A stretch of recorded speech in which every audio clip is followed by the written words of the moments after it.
Video Review.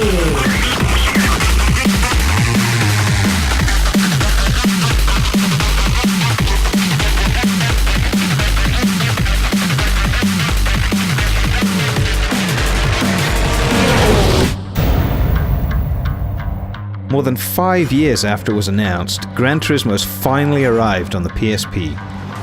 It's not as fully featured as some of its predecessors, and the lack of a structured career mode is particularly unfortunate. However, with over 800 realistically handling cars of all kinds to put through their paces on 35 impressively varied tracks, an engaging challenge mode, and some decent multiplayer options, there's certainly no shortage of content. Ready? Since there's no career mode, much of your time is spent setting up and competing in one-off events.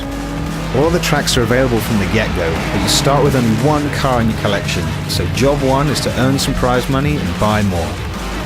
The easiest way to do that early on is in challenge mode.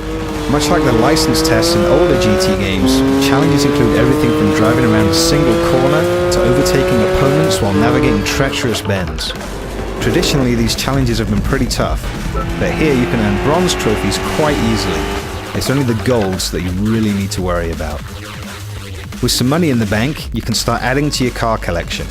Selecting the dealerships option from the main menu, you might initially be surprised that only 4 manufacturers are represented, and none of them ever have more than 10 cars in stock. Don't worry though, there are plenty more where those came from. It's just that different manufacturers rotate in and out randomly as you spend time playing, and their stock changes. Because your access to cars is limited in this way, the collection aspect is made much more compelling. And sharing with friends is something you'll want to do as often as possible. Every car in Gran Turismo is eligible either for sharing or for trade, and the former option lets you give cars to your friends without losing them from your own collection. When you and your friends aren't busy exchanging rides, you'll find that silky smooth multiplayer races for up to 4 players are generally more entertaining than those in single player.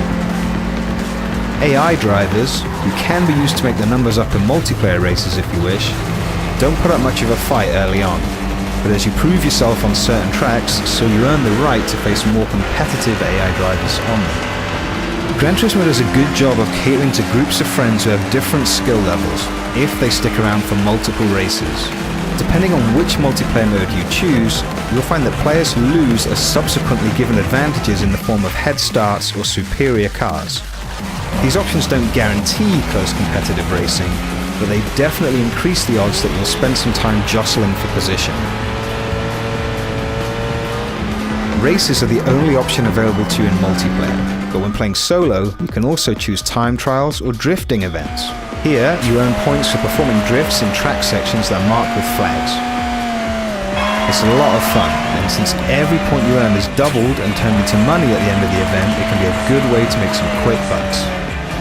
There are plenty of great locations to race at, and they're divided up into 4 categories for ease of navigation: real circuits, city courses, original courses, and finally dirt and snow courses.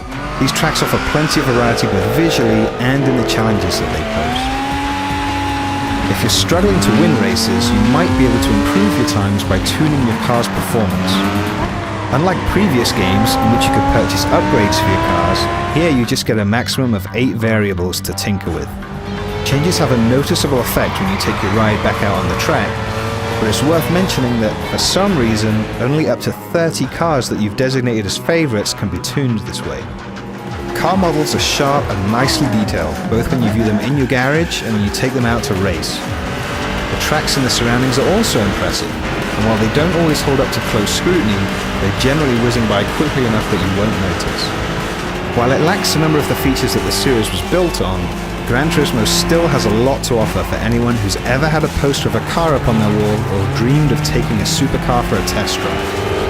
This isn't just a good game in its own right, it's also a tantalizing appetizer ahead of the Gran Turismo 5 main course that's coming to the PS3 next year.